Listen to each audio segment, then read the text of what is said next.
Hi guys, another vape type short video, and we're gonna do the other two that I showed you in the last one, because I have had them for a while now, as you can tell by this is nearly empty, but I'm just gonna do it because they're really nice. So this one that I've nearly finished is a RM R&M Tornado with 7,000 puffs, and you can charge it with a don't know if you can see that USB Type C, and you can change the airflow to open or mouth to lung.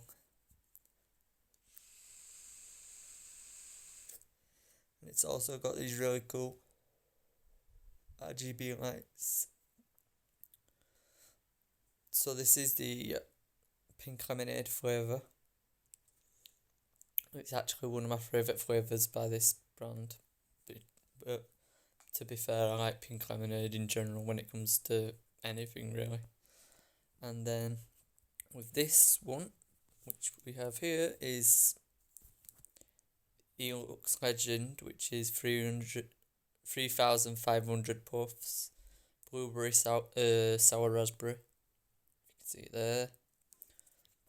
This one isn't the chargeable type, the Pro, I believe it's called.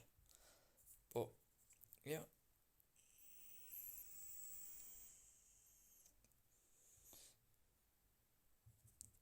it's pretty good. I wouldn't say this one's my favourite, but I do enjoy it. And if you like blueberry raspberry flavoured sour sweets type thing, it might be your type of thing. So yeah, that's my other two. Sorry I ain't doing separate, but it is what it is. Hope you enjoyed. Bye bye.